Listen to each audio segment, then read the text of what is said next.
Bismillahirrahmanirrahim. Assalamualaikum warahmatullahi wabarakatuh. Alhamdulillahirabbil alamin wassalatu wassalamu ala Rasulillah wa ala alihi wa ashabihi amma ba'du. Bersyukur kita kepada Allah Subhanahu wa taala atas segala nikmat yang telah Allah berikan kepada kita. Salawat dan salam semoga senantiasa tercurah kepada Nabi Muhammad sallallahu alaihi wasallam, juga kepada keluarga dan kepada para sahabatnya. Semoga senantiasa kita istiqomah di atas sunnah sampai akhir hayat kita. Amin. Tayyib, kita hari ini kembali melanjutkan pembelajaran di tema 4. Hari ini kita masuk kepada subtema 3, yaitu kerjaan orang tuaku.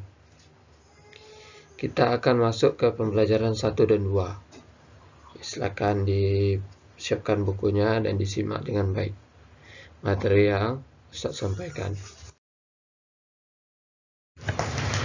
Di pembelajaran pertama ini, halaman 95, materi atau tujuan pembelajarannya yang pertama, setelah membaca dongeng, tupai, dan ikan gabus, siswa mampu menilai cerita secara perinci. Setelah membaca teks tentang pengrajin kayu, siswa mampu mengidentifikasi jenis pekerjaan terkait sosial budaya di wilayah secara terperinci. Dan yang terakhir, menginformasikan dampak pemanfaatan sumber daya alam yang tidak terkontrol dalam kehidupan sehari-hari dengan tepat. Kita masuk ke materi yang pertama. Tahukah kamu seorang pendongeng? Pendongeng itu pendusta ya. Kenapa Ustaz katakan dia seorang pendusta? Karena dia menulis sesuatu hanya berdasarkan khayalannya aja, nggak bener. Ya, jadi ya dusta ceritanya. Dongeng, namanya dongeng ya, isinya dusta semua. Jadi Ustaz sampaikan di sini, sebelum kita masuk tentang dongeng tersebut, saya sampaikan dulu bahwa seorang pendongeng adalah orang yang berdusta karena dia membuat sebuah cerita yang gak ada asalnya, gak benar gitu loh. Sehingga dikatakan dia pendusta, pendongeng ya pendusta. Ya, kalau di sini pengertiannya kan pendongeng orang yang menyampaikan dongeng kepada orang lain. Mendongeng adalah pekerjaan orang tua sani. Nah, ini berkaitan dengan nanti cerita yang akan Ustaz sampaikan. Tapi saya ingatkan lagi, pendongeng itu termasuk pendusta karena dia berbicara tentang sesuatu yang hanya berdasarkan khayalannya aja, bukan sesuatu yang nyata. Kita lanjutkan. Baik, mari membaca. Silakan dibuka bukunya halaman 95 itu sampai 96. Tupai dan ikan gabus. Nah, ini silakan antum baca sendiri, nanti antum pause aja videonya boleh, atau antum baca melalui video ini juga boleh, tapi agak repot ya, karena usah ini nggak usah baca lagi cerita ini, antum harus baca sendiri supaya apa? Lebih memahami cerita ini nanti. Silakan dibaca di halaman 95 sampai halaman 96. Nanti biar tahu apa makna cerita ini. Nah, ini di halaman 96, lanjutan dari cerita tersebut. Dibaca dari awal sampai akhir supaya tahu siapa aja tokohnya, tempatnya di mana, bagaimana jalan ceritanya, ya, apa kira-kira pesan moralnya. Walaupun ini cerita bohong, ya udah baca aja lah. Yang penting antum udah tahu bahwa mendongeng itu nggak boleh. Intinya seperti itu. Nah, tugasnya ini. Berdasarkan teks di atas, jawablah pertanyaan berikut. Antum nggak harus buat seperti ini sih. Boleh misalnya bersusun aja 1, 2, 3, 4, 5 ke bawah. Karena kalau buat seperti ini mungkin agak ribet. Atau memang kalau misal pun buat, antum buatnya nanti kecil-kecil, jadi tulisannya nggak muat nanti dalam kolomnya. Jadi boleh ditulis dalam bentuk bersusun ke bawah aja. Tokohnya siapa aja, judulnya siapa aja, tokohnya, judulnya apa, tokohnya siapa aja, sifat tokohnya bagaimana, tempatnya di mana, awal cerita seperti apa, akhir cerita seperti apa, dan kira-kira ada pesan moral nggak, pesan-pesan yang baik bisa diambil seperti itu. Sekarang kita masuk ke materi yang kedua, ya, mengidentifikasi jenis pekerjaan.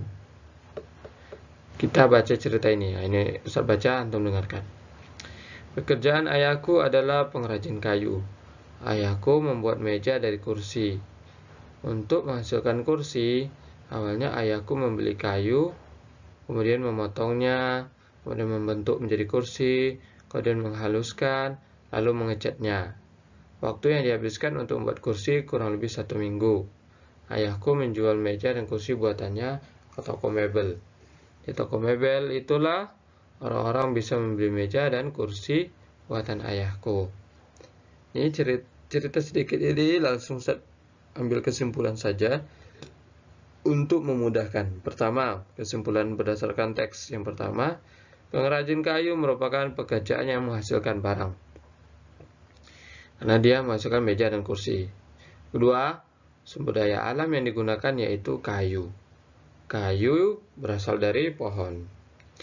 Ketiga, manfaat bagi masyarakat yaitu membantu siswa dalam belajar, yaitu kursi dan meja digunakan untuk belajar. Untuk pedagang itu menggunakan kursi atau meja untuk pelanggan-pelanggannya dan lain-lain. Itu salah satu manfaat. Yang keempat, pekerjaan yang terlibat dalam hal ini yang pertama, pemotong kayu. Kemudian pengangkat kayu. Kan setelah dipotong kayunya itu kan mungkin ada lagi orang yang mengangkat kayu ke atas mobil. Itu kalau kemungkinan. Biasanya memang ada. Karena satu orang motong, nanti yang lain angkat kayu. Atau bisa jadi menggunakan alat. Tetap aja satu orang yang tukang mengangkat kayunya. Kemudian tukang antar kayu. Jadi setelah kayu itu selesai diantarkan ke pengrajin. Nah, pengrajin membuat meja kursinya, kemudian setelah selesai baru diantar ke toko mebel atau ke penjual, kemudian ada pembeli. Jadi kira-kira ada berapa? Ada 1, 2, 3, 4, 5, 6. 5, 6 pekerjaan yang terlibat. Baik, materi berikutnya di pembelajaran pertama, materi terakhir. Menginformasikan dampak pemanfaatan sumber daya alam yang tidak terkontrol dalam kehidupan sehari-hari dengan tepat. Pengrajin kayu menggunakan kayu sebagai bahan pekerjaannya. Kayu berasal dari pohon. Salah satu hutan yang paling banyak pohonnya adalah hutan Kalimantan. Perhatikan gambar berikut. Perhatikan kenampakan hutan di Kalimantan pada gambar di bawah ini. Warna hijau menunjukkan adanya pohon dan warna putih menunjukkan hutan yang gundul. Bisa jadi hutan yang udah gundul itu ditanami pemukiman atau lain sebagainya. Lihat, pada tahun 1950 itu masih hutan semua, penuh dengan pohon, Masya Allah. Indah sekali ya.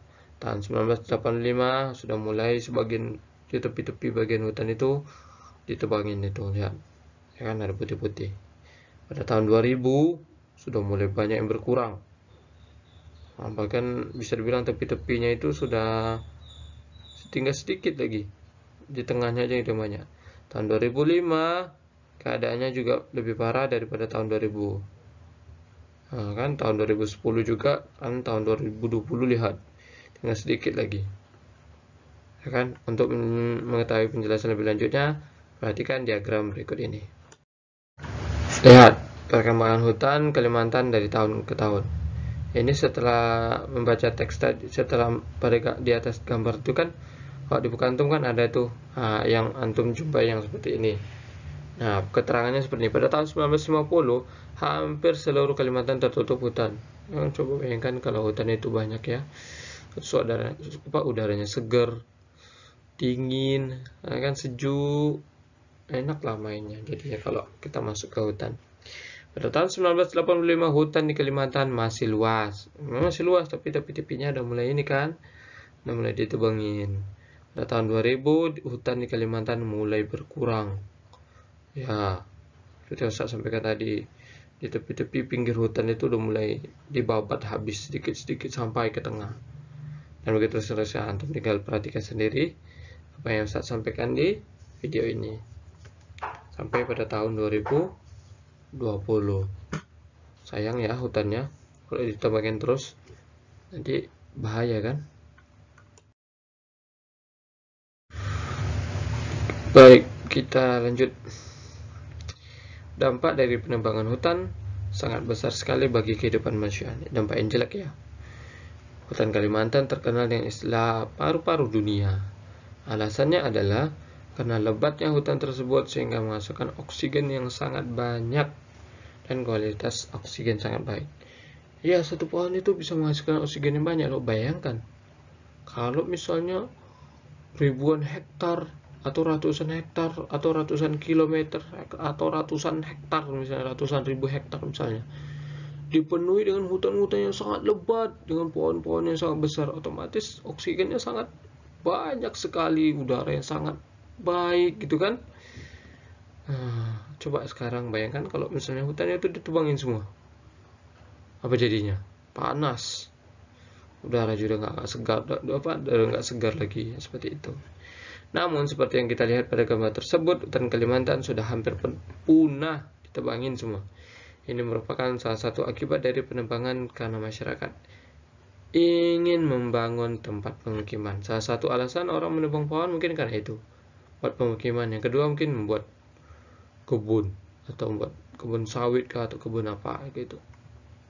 Sehingga dampaknya ya seperti itu, hutan tebangin ya panas, global warming. Beberapa dampak negatif akibat gundulnya hutan. Pertama, hilangnya kesuburan tanah. Kedua, turunnya sumber daya air.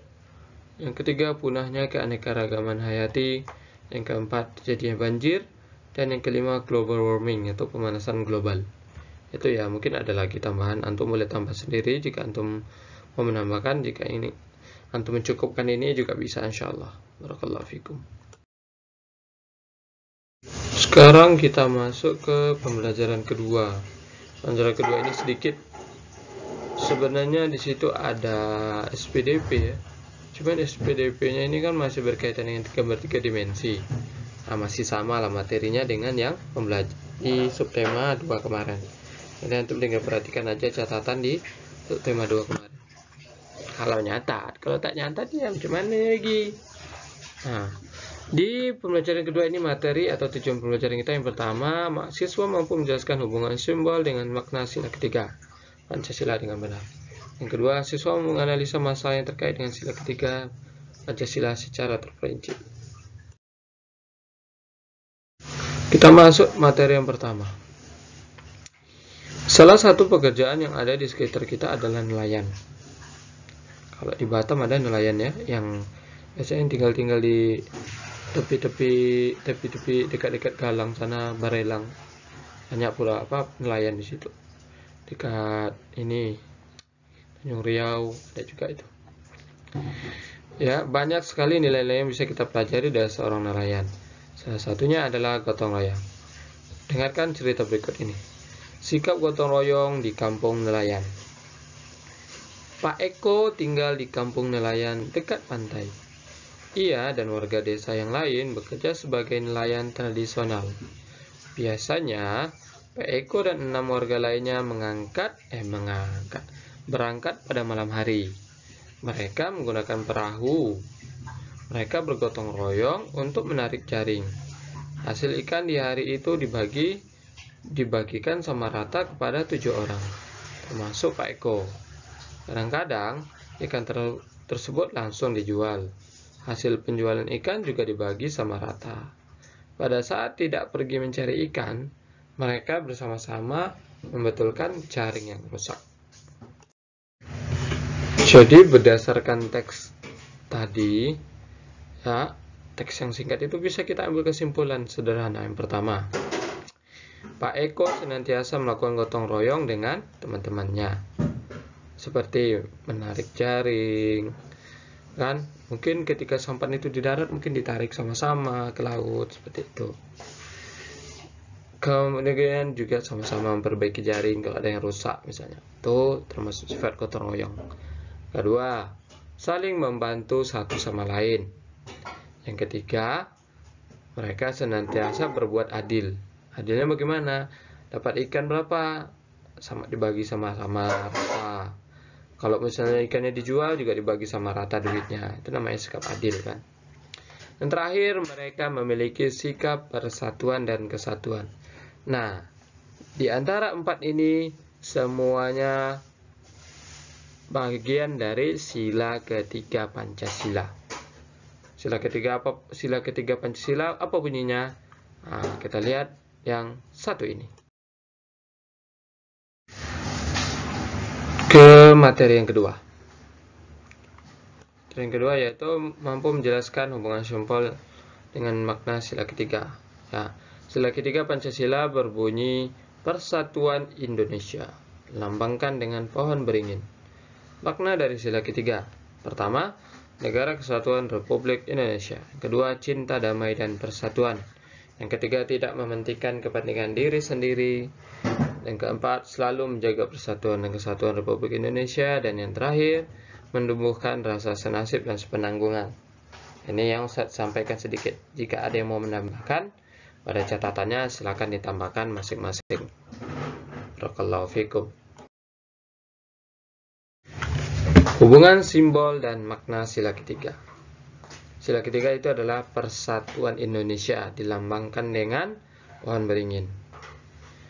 Di bagian kiri atas perisai berlatar putih, pohon beringin merupakan sebuah pohon Indonesia yang berakar tunjang. Dan sebuah akar tunggal panjang yang menunjang pohon yang besar ini dengan tumbuh sangat dalam ke dalam tanah.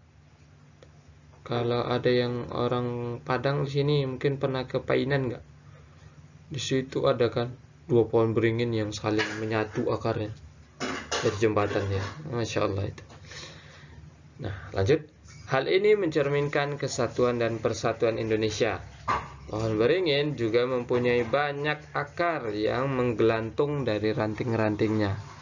Ini mencerminkan Indonesia sebagai negara kesatuan namun memiliki berbagai latar belakang budaya yang berbeda-beda atau bermacam-macam. Nah, inilah hubungan antara simbol dan makna sila ketiga. Alhamdulillah, materinya sudah selesai. Ya, jangan lupa tugasnya. Ada satu aja tugasnya ya.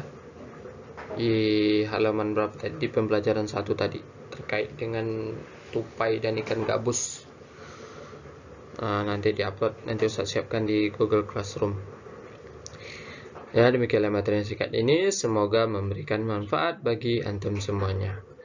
Barakallahu fiikum. Kita tutup dengan doa kafaratul majelis. Subhanakallahumma bihamdika asyhadu an la ilaha illa anta astaghfiruka wa atubu ilaik. Wassallallahu ala nabiyyina Muhammad wa ala alihi wa ashabihi ajma'in. Assalamualaikum warahmatullahi wabarakatuh.